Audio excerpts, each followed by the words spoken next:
जहाँ भी हिंदू संपत्ति का कोई विभाजन होता है वो हिंदुओं के ऊपर लागू होगा, उसमें स्पेशली शेड्यूल्ड ट्राइब्स और शेड्यूल्ड कास्ट इंक्लूड नहीं होंगी।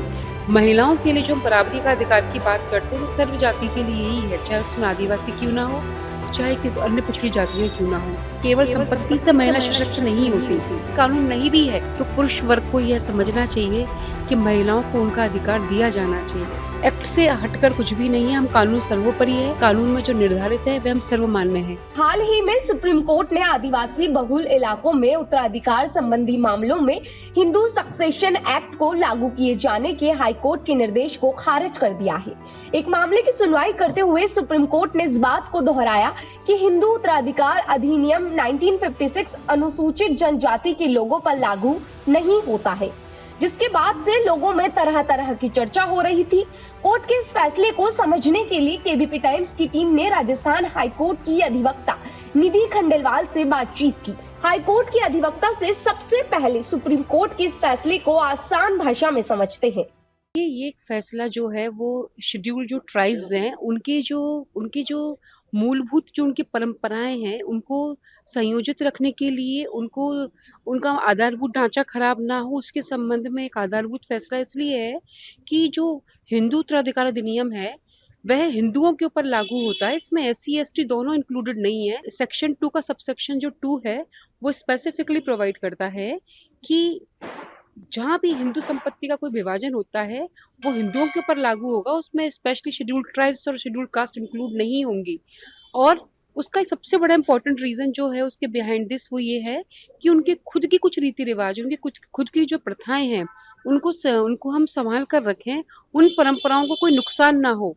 इसी आधार पर और इसी मतलब एक इंटरनल इनहेरेंट जो एक सोच थी उसी बेसिस पे फैसला दिया गया है। इतना ही नहीं, साल 2015 में हिमाचल प्रदेश हाई कोर्ट ने कहा था आदिवासी इलाकों की बेटियों को भी हिंदू उत्तराधिकार अधिनियम के तहत संपत्ति में बराबर हक मिलना चाहिए। लेकिन सुप्रीम कोर्ट के आदेश के बाद अधिवक्ता निधि खंडेलवाल से जानते हैं कि सुप्रीम कोर्ट ने हाई कोर्ट का फैसला रद्द क्यों किया। ये दोनों कोर्ट सर्वमान्य है हमारे लिए, लेकिन जो सुप्रीम कोर्ट का ये कहना है, इसे सुप्रीम कोर्ट ने इस आदेश में जो फेरबदल किया उसके पीछे सबसे बड़ा रीजन वह यही है कि उनसे सब SC या ST शेड्यूल ट्राइब से संबंधित कोई भी कानून में जब तक रद्दोबदल नहीं किया जाएगा, जब तक कि उसको विधिक प्रक्रिया के तहत उसमें हम कोई चेंज ना कर दें या कोई उसमें अमेंड ना कर दें, तो ऐसा कोई अमेंडमेंट है ही नहीं, आया ही नहीं। तो उस संबंध में जो उनकी खुद की प्रथाएं, प्रथाओं पर जो कानून बने हुए हैं वही मैटर करते हैं और उसी के हिसाब से उनकी संपत्ति, उनके विवाह, उनके संस्कार सब उसी से अधिनियमित होंगे। वहीं कोर्ट ने इस फैसले में धारा 22 का जिक्र भी किया। ऐसे में जानते हैं कि उसमें ऐसा क्या लिखा है जो इस मामले में अहम बना। धारा 22 हिंदू सक्सेशन एक्ट है, वो एक्सकर्शन करता है शेड्यूल्ड ट्राइब्स का। वो ये कहता है कि ये इन हिंदू उत्तराधिकार नियम किन के ऊपर लागू होगा और किन के ऊपर नहीं लागू होगा। तो जिन पर्टिकुलर लोगों के ऊपर या जिन वर्गों के ऊपर लागू नहीं होगा उसमें शेड्यूल्ड ट्राइब्स ऑलरेडी इसमें प्रेस्क्राइब्ड है। तो धारा 22 एक्सकर्शन करती है SC ST और SC का और शेड्यूल्ड ट्राइब्स का, शेड्यूल्ड कास्ट का। सुप्रीम कोर्ट का ये फैसला पूरे देश पर असर डालेगा या सिर्फ हिमाचल प्रदेश की आदिवासी इलाकों में ही लागू होगा? तो सुप्रीम कोर्ट के जो फैसले होते हैं वो स्वाभाविक रूप से पूरे देश को लिए एक मिसाल होते हैं।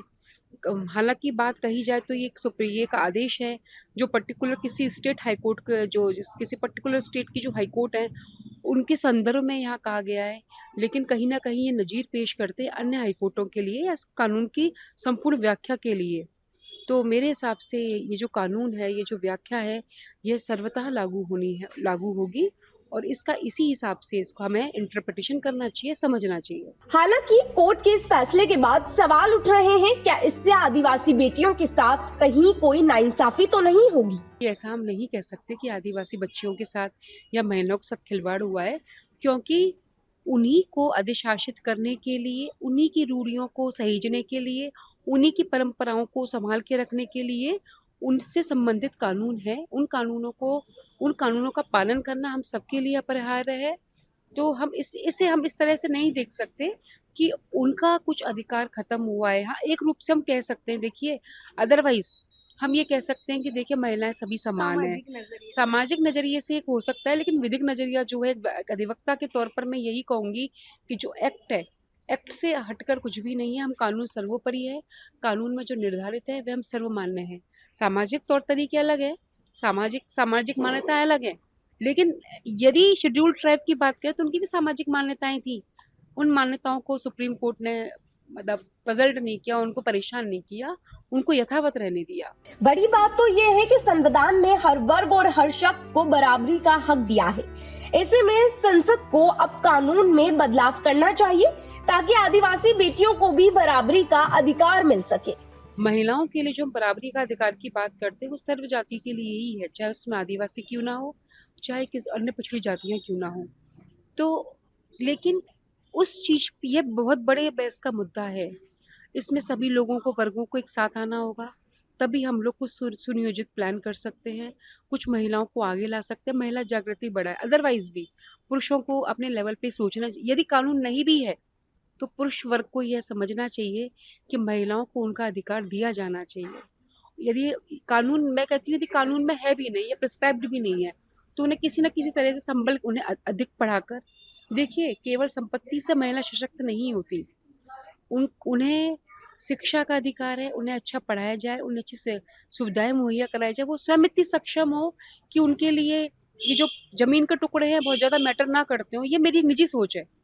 आप उन्हें इतना मजबूत कर दें, उनको मतलब एजुकेशन के लेवल पे, उनको सामाजिक तरीके से, कि उनके लिए छोटे छोटे टुकड़ों की लड़ाई कोई ज़्यादा बड़ी बात ना रहे, और वो इससे आगे चल के देश के लिए, समाज के लिए एक अच्छा काम करें। तो सुप्रीम कोर्ट ने एक बार फिर परंपरा और कानून दोनों की सीमाओं को साफ कर दिया है। फिलहाल आदिवासी समाज में बेटियों के हक पर वही नियम लागू होंगे जो उनकी परंपरा तय करती है। अब नजर संसद पर है, क्या वो इस दिशा में कोई कदम उठाएगी।